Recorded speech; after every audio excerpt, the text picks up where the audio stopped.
वैदिक कल्चर में आपका स्वागत है। मित्रों, आज बात करेंगे श्राद्ध के विषय में कि श्राद्ध में आपको भोजन किस समय में कराना है, क्योंकि बहुत समय में लोग हमसे प्रश्न कर रहे हैं कि भोजन पितरों को किस समय कराया जाए। क्योंकि घर में बड़े बुजुर्ग बैठे हैं और उनसे यदि पूछते हैं तो वो कहते हैं कि सुबह 9 बजे 10 बजे करा दीजिए, कितने बजे ब्राह्मण को बुलाएं।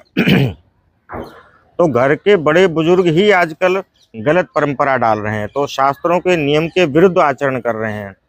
तो जिससे जैसे बहुत से लोगों के फ़ोन आए कि हमारे मम्मी पापा कह रहे हैं कि आप जो है 9-10 बजे भोजन करा दीजिए श्राद्ध का। तो अब 9-10 बजे शास्त्र सम्मत है या नहीं है, इस विषय पर बहुत से लोगों के फ़ोन आए कि आचार्य जी बताइए कि हमें भोजन श्राद्ध का किस समय में कराना चाहिए, जिससे कि हमारे पितरों के निमित्त किया हुआ हमारा कर्म जो है हमें फलीभूत हो सके। बहुत से यजमान हैं वो ब्राह्मणों को बुलाते हैं, तो बहुत से लोग हमारे पास भी फ़ोन करते हैं कि हमें 2 ब्राह्मण चाहिए, 5 ब्राह्मण चाहिए भोजन के लिए, तो हम भेजते हैं।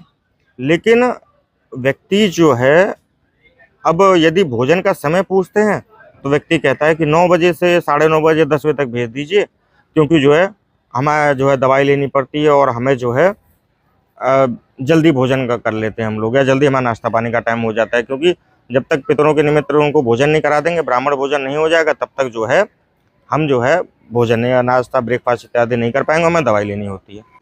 सुबह 9 9:30 बजे 10 बजे पितरों को भोजन कराना क्या शास्त्र सम्मत है?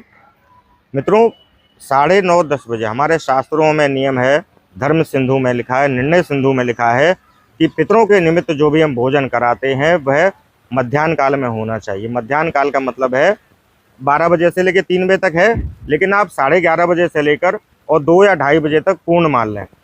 2-2:30 बजे के बाद पितरों के निमित्त भोजन नहीं कराना चाहिए। हमारे शास्त्रों में लिखा है न मध्याह्न काल के पहले आप भोजन करा सकते हैं और न मध्याह्न काल के बाद में पितरों के निमित्त आप भोजन करा सकते हैं। तो आप ध्यान रखिए, क्योंकि बहुत से लोग देखा हमें 9-10 बजे भोजन करा के फ्री हो जाते हैं, जैसे अपनी एक ड्यूटी है वो हमें पूरी कर दी। लेकिन शास्त्रों के नियम के अनुसार मध्याह्न काल के पहले और मध्याह्न काल के बाद में पितरों के निमित्त दिया हुआ भोजन, ब्राह्मणों को कराया हुआ भोजन उनको पितरों को प्राप्त नहीं होता है। इसलिए विशेष रूप से ध्यान कर रखें कि पितरों के निमित्त यदि आप भोजन कराएं तो मध्याह्न काल में ही कराएं। 11:30 बजे 11:45 बजे से लेकर 2-2:30 बजे तक आप भोजन करा दें। राधे राधे।